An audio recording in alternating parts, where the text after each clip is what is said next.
السلام علیکم۔ گندم والوں کے لیے آج کی سب سے بڑی اور زبردست خبر آ گئی۔ ای سی سی نے گندم کی مارکیٹ کو کھلا چھوڑنے کی تجویز پیش کر دی۔ گندم مارکیٹ کو کھلا چھوڑنا جس میں حکومت کا کوئی عمل دخل نہ ہو۔ گندم کا ریٹ سپلائی ڈیمانڈ پر مارکیٹ طے کرے۔ جس طرح کا مارکیٹ مکئی، منجی اور دوسری تمام اجناس کے ریٹ طے کرتی ہے، اسی طرح گندم کا ریٹ بھی طے کرے۔ اسی کے ساتھ میرا چینل مارکیٹ ریٹ سٹور، تو اس چینل کو سبسکرائب لازمی کر لیجئے۔ اس چینل پر تمام غلہ منڈیوں کے تازہ ترین تمام اجناس کے ریٹ روزانہ کی بنیاد پر بتائے جاتے ہیں۔ اور بات کریں کہ گندم کی قیمتوں میں مسلسل بہتری آنے لگی۔ جھنگ کی منڈیوں میں گندم کی قیمتوں میں مسلسل اضافہ 2900 روپے من سے تجاوز کر گئی۔ حکومت پنجاب سرکاری گندم کے اجراء کے حوالے سے پالیسی تشکیل نہ دے سکی۔ محکمہ خوراک کی گوداموں میں 1,58,000 میٹرک ٹن گندم موجود۔ گوداموں میں رکھی گندم حکومت کو 5500 روپے من پڑ رہی ہے۔ آڑتی بھی ناقص پالیسی پر بول پڑے۔ مزید تفصیلات جانتے ہیں اویس خان سے۔ جی اویس۔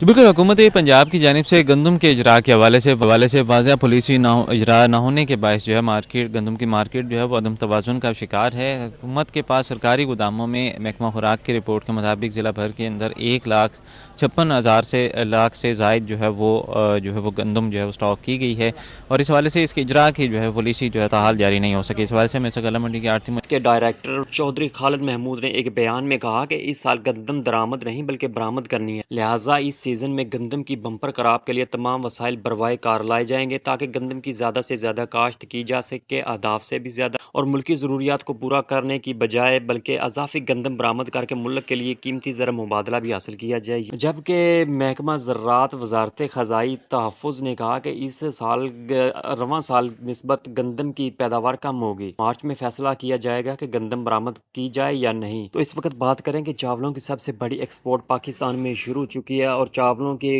اور منجی کے ریٹ میں دن بہ دن بہتری آتی جا رہی ہے۔ اس کا ریٹ بہت اچھا ہو چکا ہے۔ تو آج غلہ منڈی عارف والا میں بولی ہو چکی ہے۔ ریٹوں کی بات کریں تو 1509/1692 کا جو آج کا ریٹ ہے، اچھے ہاتھ والے مال کا ریٹ 4480 روپے آج کا ریٹ پہنچا۔ اس کے بعد کائنات 17-18 کے ریٹ کی بات کی جائے تو 4400 روپے تک آج کا ریٹ اس کا لگا۔ کائنات 11-21 کا جو آج کا ریٹ ہے وہ اچھے ہاتھ والے مال کا ریٹ 4910 روپے تک پہنچا، جو کہ ایک اچھا ریٹ ہے۔ اور درمیانے مال کی بات کی جائے تو کائنات 11-21 درمیانہ مال 4675 روپے اس کا آج کا ریٹ، اور سب سے گیلے مال کی بات کی جائے تو کائنات 11-21 گیلا مال 4400 روپے تک اس کا ریٹ لگا۔ اور باقی ریٹوں کے جناس کے ریٹوں کی بات کی جائے تو اکاڑا غلہ منڈی میں تل کا ریٹ جو ہے وہ 11,000 روپے سے 15,000 روپے تک اس کا ریٹ پہنچا، اور جو وی آئی پی تل ہے وہ 15,500 روپے سے لے کر 16,700 روپے تک سیل ہوئے۔ اس کے بعد بات کریں جوار کے ریٹ کی تو جوار کا ریٹ جو ہے وہ 4900 روپے سے لے کر 5200 روپے تک سیل ہوا۔ اور سرسوں کے ریٹ کی بات کریں تو سرسوں کا ریٹ غلہ منڈی اکاڑا میں 7800 روپے سے لے کر 8200 روپے تک سیل ہوا۔ اور اس کے بعد مکئی کے ریٹ کی بات کریں تو بہاریہ مکئی جو ہے وہ 2500 روپے سے لے کر 3450 روپے تک سیل ہوئی، اور نئی مکئی جو ہے وہ 3000 روپے سے لے کر 3700 روپے تک سیل ہوئی۔ اور غلہ منڈی اکاڑا میں جو گندم کا ریٹ ہے وہ 2750 روپے سے لے کر 2850 روپے تک سیل ہوئی۔